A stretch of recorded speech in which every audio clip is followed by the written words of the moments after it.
The phone call came at 2:47 in the morning. The kind that wakes you from deep sleep with your heart already racing because nothing good happens at 2:47 a.m. Walter Crash. Henderson reached for his cell phone on the nightstand, knocked over his water glass, didn't care. The number on the screen made his blood run cold. Harold, his Navy buddy. The man who'd save his life on the USS Indianapolis in 1945. The man who never called unless it was important. And Harold never called at 2:47 in the morning. Harry. Crash's voice was rough with sleep and something else. Fear maybe. Concern definitely. Crash. Harold's voice came through shaky, broken. Not the strong baritone Crash remembered from their days in the Pacific. This was the voice of a man who'd been crying. A man who'd given up. I need help. I don't know who else to call. Crash sat up, swung his legs over the edge of the bed. 78 years old, and his body protested every movement, but his mind was sharp. Alert. What happened? Where are you? Sunset Valley Care Center. Been here 3 months now. Harold's breath rattled. Crash, they're hurting us. They're hurting the old soldiers. Nobody believes us. Nobody listens. But I knew you'd listen. I knew you'd. His voice broke completely. Harry, I'm coming. Right now. Don't hang up that phone. But the line was already dead. Here's what you need to know before this gets wild. If you believe that men who fought for our freedom deserve dignity in their final years, that warriors who save the world shouldn't be forgotten in the places meant to care for them, hit that subscribe button right now. Drop a comment telling us where you're watching from, because what happens next will restore your faith that some people still remember what honor means. Some people still answer the call, even at 2:47 in the morning.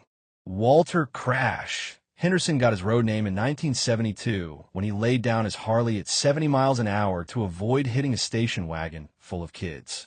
Broke both legs, 3 ribs, and his collarbone. But those kids went home to their mother that night. And when he climbed back on a motorcycle 6 months later, the name stuck. Crash. Because he'd rather break himself than break someone else. He was 78 now. Retired from the Postal Service for 13 years. Widowed for 6. His daughter lived in Seattle with grandkids he didn't see enough. His son had died in Iraq in 2004. Master Sergeant David Henderson. Bronze Star. Purple Heart. Flag-draped coffin. Crash had 2 families now. The one he was born into, scattered across the country, busy with their own lives. And the one he chose. The Iron Riders Motorcycle Club, Sacramento chapter. He'd been wearing the patch for 46 years. Longer than some members had been alive. He was the old man of the club, the historian, the one who remembered when things were different, when the code meant something pure and simple. Protect those who can't protect themselves. At 3:15 a.m., Crash was dressed. Jeans, boots, his worn leather vest with patches that told stories in thread and ink.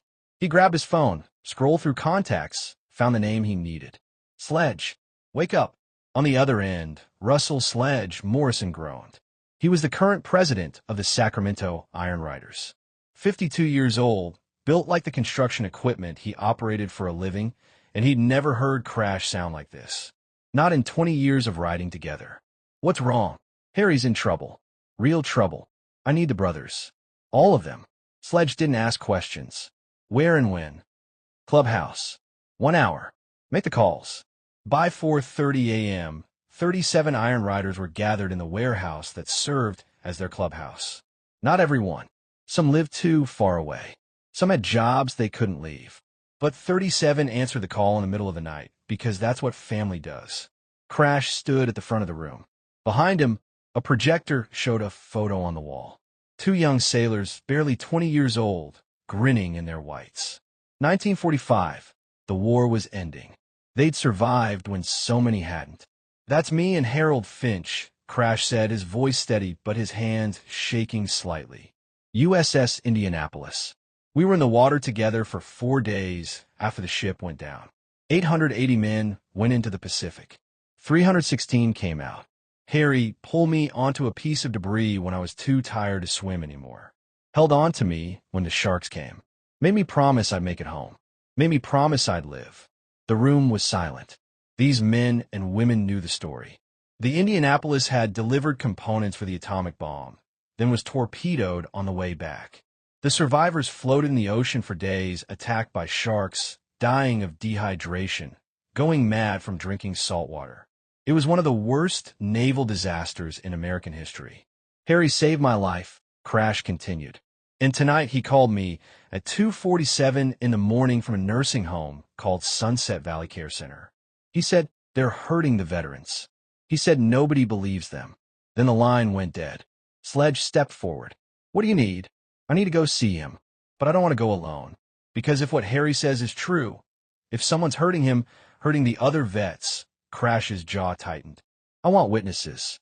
I want documentation. And I want whoever's doing this to understand that these men aren't alone. They aren't forgotten." "How many of us?" someone asked from the back. Crash looked at the faces around him. Young and old, men and women. Different colors, different backgrounds, united by one thing. The belief that some things are worth fighting for. Everyone who can be there by 7 a.m., 37 hands went up. But what Crash didn't know yet was that Harold's call wasn't just about abuse. It was about something worse, something systematic, something that had been happening at Sunset Valley Care Center for 2 years, hidden behind smiles and paperwork, and the assumption that old people complain, that veterans exaggerate, that nobody cares enough to look closely. Crash was about to look very closely, and what he found would make him wish he'd brought more than 37 bikers. Sunset Valley Care Center sat on 5 acres of manicured lawn on the outskirts of Sacramento. It looked peaceful, expensive, the kind of place that charged $8,000 a month and promised dignified care for our nation's heroes. The brochure showed smiling elderly residents playing checkers, eating gourmet meals, living out their golden years in comfort. The reality was different. Harold Finch had been there for 3 months. His daughter, Susan, lived in Boston. She'd found Sunset Valley online, impressed by the reviews, the amenities, the veteran-specific programming. She'd flown out to get him settled, spent 2 days making sure he was comfortable, then flown home promising to visit every other month. She had no idea what happened after visiting hours ended. The first night was fine. Harold had a private room. The dinner was decent. The night nurse checked on him twice. He slept. The second night, things changed. Harold had always been a light sleeper. 78 years old, prostate issues. He was up 3 times a night to use the bathroom. Around 1 a.m., he woke needing to go. He pressed the call button. Nobody came. He pressed it again. Still nothing. After 10 minutes, Harold decided to go himself. He was unsteady on his feet, needed his walker, but he could manage. He made it halfway to the bathroom when the door opened.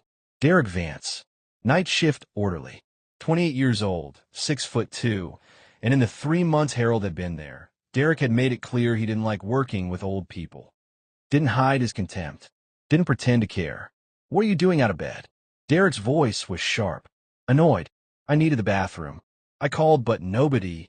"You're not supposed to get up without assistance." Derek grabbed Harold's arm. Hard. Fingers digging in. "You could fall. And it's my ass on the line. Let go. You're hurting me." Derek didn't let go. He walked Harold to the bathroom, but his grip never loosened. When they got back to the bed, he practically shoved Harold down onto the mattress. "Next time you wait for me. Understand?" Harold nodded. His arm throbbed where Derek had grabbed it. The next morning, bruises bloomed. Dark purple finger marks. Harold told the day nurse. She made sympathetic noises, wrote something in a chart, said she'd look into it. Nothing happened. A week later, Harold pressed his call button again at night. This time Derek took 12 minutes to respond. When he finally came in, he stood in the doorway, arms crossed. "What?" "I need help to the bathroom." Derek sighed. Dramatic. "Put upon. You're seriously going to make me walk all the way in here at 2 a.m. because you can't hold it? I'm sorta used." "You know what? Fine. But you're going to bedpan. I'm not walking you to the bathroom every time you decide you can't wait until morning. Please, I'd rather." "I don't care what you'd rather."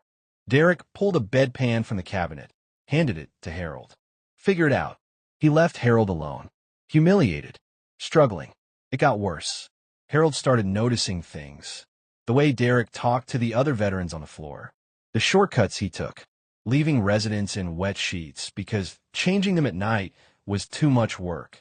skipping scheduled pain medications, responding to call buttons only when he felt like it.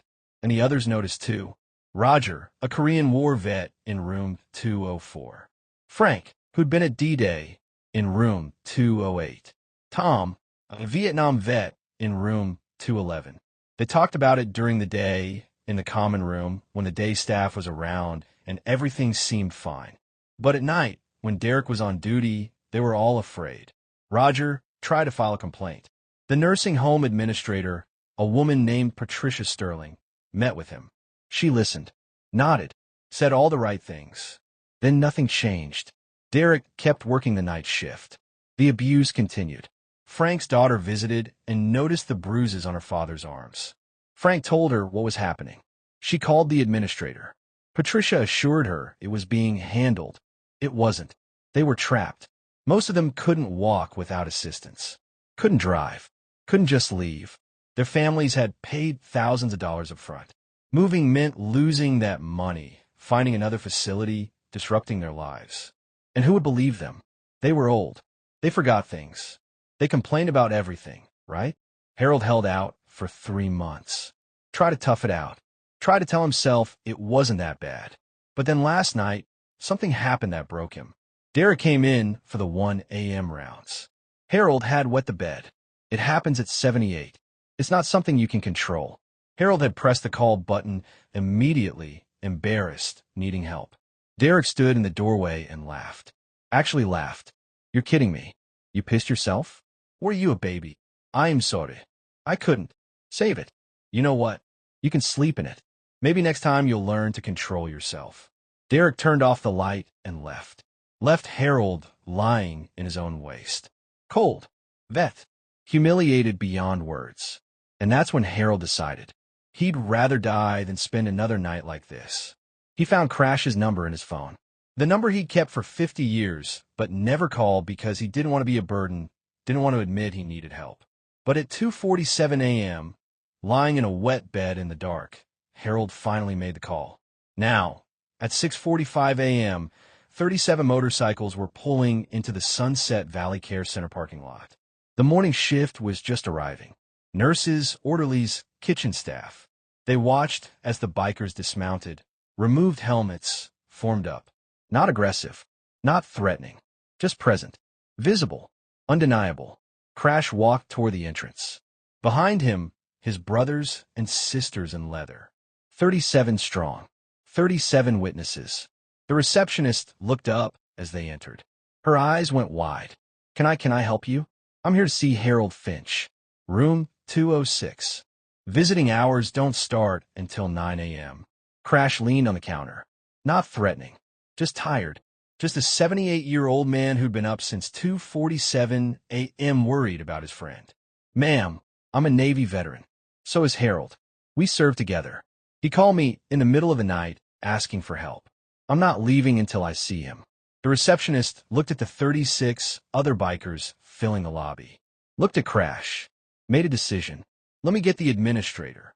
Patricia Sterling appeared 10 minutes later. 54 years old, perfectly coiffed hair, a smile that didn't reach her eyes. She'd been running Sunset Valley for 6 years.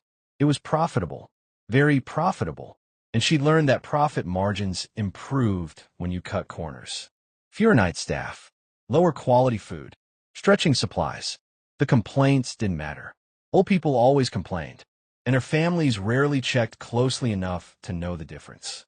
Gentlemen, ladies, she said, her voice dripping with professional courtesy. I understand you'd like to visit one of our residents, but we have policies. Harold Finch called me at 2:47 this morning saying people here are hurting him. Crash's voice was steady. Clear. I'm here to see if that's true. Patricia's smile tightened. Mr. Finch is confused. He's 78 years old. Sometimes our older residents misremember things, misinterpret care as. I'm 78 years old, Crash interrupted, and I remember everything. I remember Harry pulling me out of the Pacific Ocean while sharks circled. I remember promising each other we'd take care of each other. And I remember that phone call at 2:47 this morning. So I'm going to see him now. Sir, I can't just let you barge in. Sledge stepped forward. 6'4", 280 pounds of muscle and ink. Ma'am, we could do this easy, or we can do this complicated. Easy is you let Crash see his friend. Complicated is we call every news station in Sacramento and tell them a nursing home is refusing to let a World War II Navy veteran see his buddy who called for help in the middle of the night. Your choice. Patricia's jaw tightened. She looked at the bikers, looked at the receptionist who was already on the phone, probably calling security. Made a calculation. Phoenix. 15 minutes. One visitor only. Crash nodded. Started walking toward the hallway. Sledge and another biker, a woman named Justice who was a retired social worker, followed anyway. Patricia tried to protest. I said one visitor, and I'm bringing witnesses, Crash said without turning around. Because if Harry told me the truth, you're going to wish more people knew about it. And if he's wrong, you'll want witnesses to prove it. They found room 206. The door was closed. Crash knocked. No answer. He knocked again, then opened it slowly. The smell hit him first. Urine. Unwashed body. Sickness.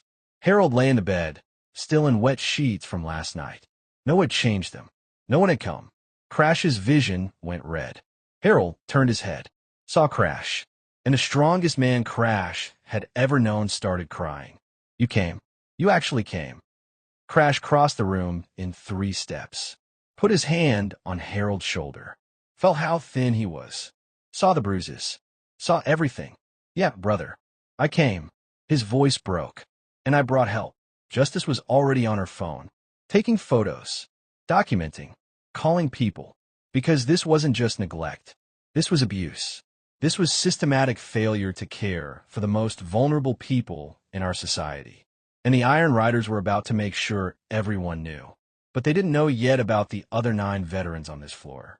Didn't know about the falsified medication logs. Didn't know about the money being diverted from care into administrators' bonuses. Didn't know they just walked into something that would shut down Sunset Valley Care Center forever. Sometimes justice comes in leather. Sometimes it comes on motorcycles.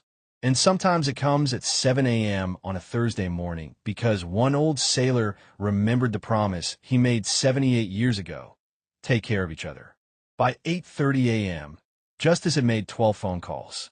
Adult Protective Services, the State Nursing Home Licensing Board, a lawyer she knew who specialized in elder abuse cases, and a reporter from Channel 3 News who'd been investigating nursing home complaints for 6 months. By 9 a.m., Harold was in clean clothes in a clean bed, with Crash sitting beside him holding his hand. The nurses had come in, faces white, suddenly very attentive. Because there were witnesses now, because there were cameras, because the lobby was full of bikers who weren't leaving. By 9:30, Crash had talked to Roger in 204, to Frank in 208, to Tom in 211, to 6 other veterans on this floor alone. And every single one had a story. Every single one had bruises. Every single one had been told to shut up, stop complaining, that nobody would believe them anyway. At 10 a.m., Derek Vance showed up for his shift. He walked in through the employee entrance, saw the motorcycles, saw the bikers, tried to turn around and leave. Sledge blocked his path.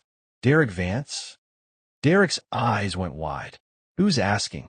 The guy who's been talking to Harold Finch, and Roger Martinez, and Frank Wilson, and 8 other veterans who all have the same story about you. Derek tried to push past. Sledge didn't move. You should probably talk to the police who are on their way. They're going to want to hear your side. I didn't do anything. Those old guys are confused. They forget things. They make up stories. Justice appeared, holding her phone up. On the screen, photos of Harold's bruises, Roger's bruises, Frank's bruises. They all made up the same story? All forgot in the exact same way. Derek's face went from defensive to panicked. He looked around, looking for an escape, looking for backup. Patricia Sterling appeared. Derek, don't say anything. This is entrapment. These people are trespassing. Ma'am, Crash said quietly, walking up behind them. He was old. He was tired, but his voice carried weight. Carried 78 years of surviving things that should have killed him. You're right. We are trespassing, and we're not leaving until the police arrive. And when they do, I'm going to show them Harold's room, and Roger's room, and every room on this floor. And then I'm going to tell them about a phone call I got at 2:47 this morning from a man who saved my life in 1945. Patricia tried to smile, tried to maintain control. Mr. Henderson, I understand you're upset, but you're listening to confused elderly residents who... I'm a confused elderly resident. Roger's voice came from behind them. He got out of bed, walked out of his room with his walker, stood in the hallway in his bathrobe. You gonna say I'm confused too? Frank appeared, then Tom, then 3 others. 9 men, ages 76 to 89. Korean va, Vietnam va, Desert Storm. They lined up in that hallway, supporting each other, and faced the woman who'd profited from their suffering. We're all confused, Frank asked. His voice shook but held firm. We're all making it up? I fought at D-Day, he continued. I survived things you couldn't imagine. And you think I can't tell the difference between proper care and abuse? Patricia's mask cracked. Just for a second, fear flickered across her face. Because this wasn't just about one complaint anymore.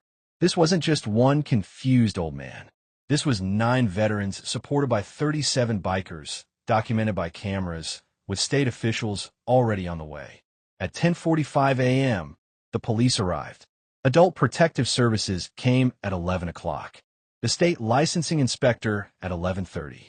Channel 3 News at noon. By 2 p.m., Sunset Valley Care Center was swarming with investigators.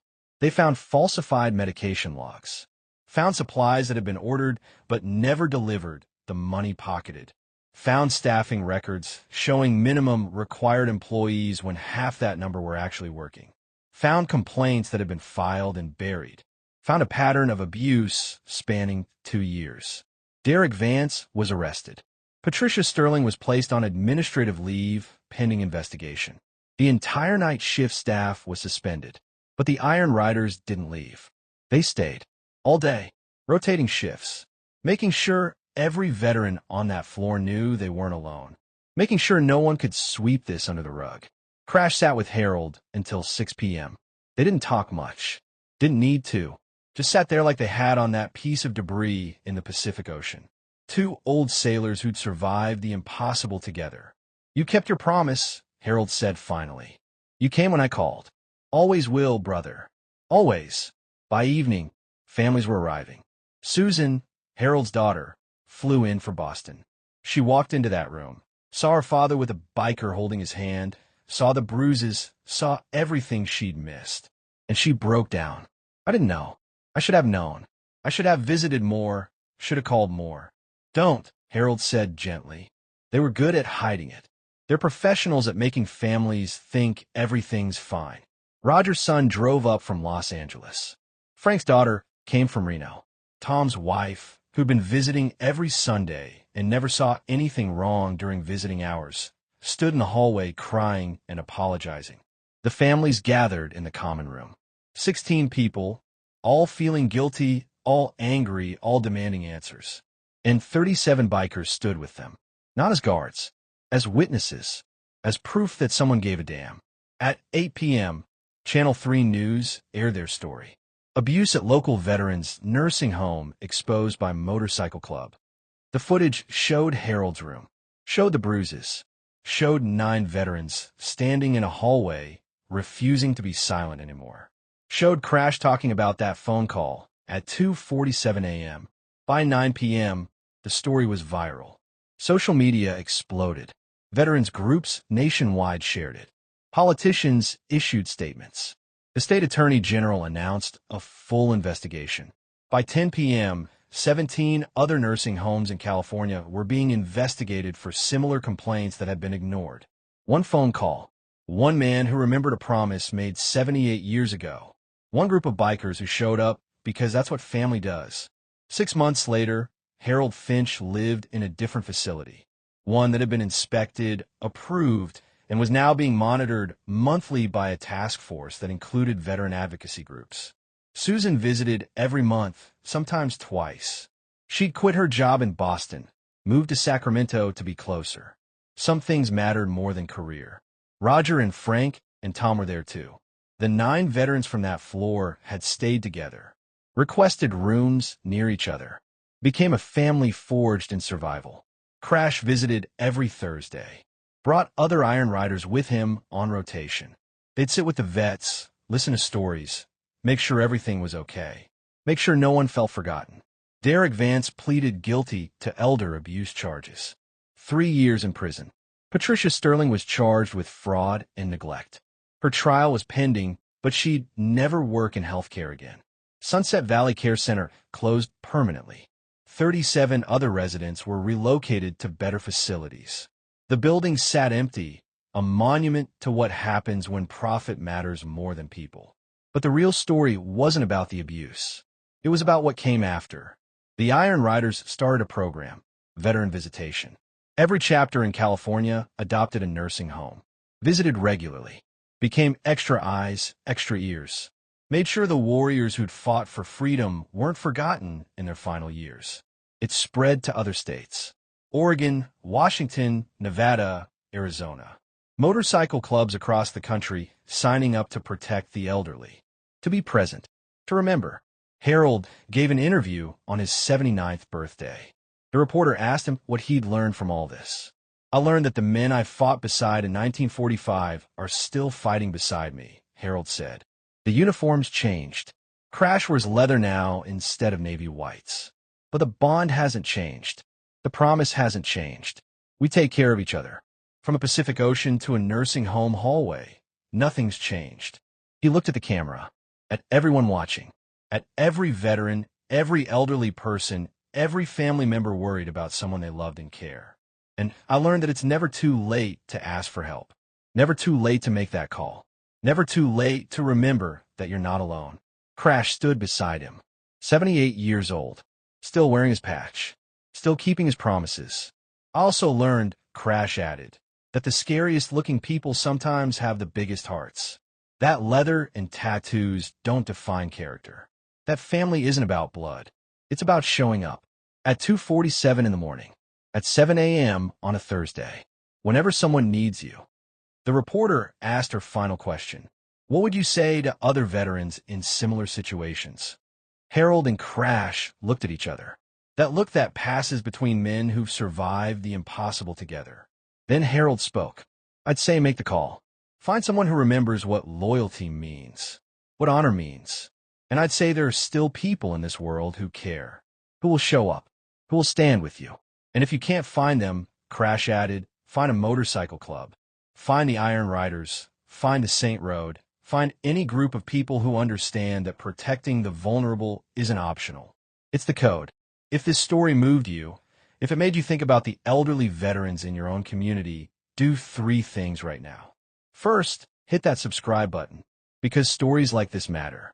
Because someone watching might be living Harold's nightmare and needs to know that help exists. Second, share this video. Your timeline, your groups, your family. Because right now, there's another Harold in another nursing home too afraid to call for help. But if they see this story, if they see that strangers showed up for Harold, maybe they'll find the courage to speak up. Third, comment. I remember the promise. Fill this comment section with those words because our veterans need to know they haven't been forgotten. That the promises they made to defend us are promises we're keeping to care for them. If you know a veteran in a nursing home, visit them, call them, make them know they matter.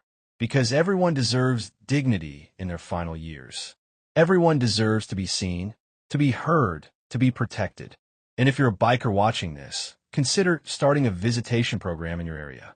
Connect with veteran groups, with nursing homes that want to do better. Be the Iron Riders in your community. Harold made a phone call at 2:47 in the morning. Crash answered, and together they proved that some promises never expire. That brotherhood transcends time. That the warriors who saved the world deserve better than to be forgotten in the shadows. Be the person who answers the call. Be the person who shows up. Be the person who remembers the promise. Thank you for watching. Thank you for caring. Now, go make a difference.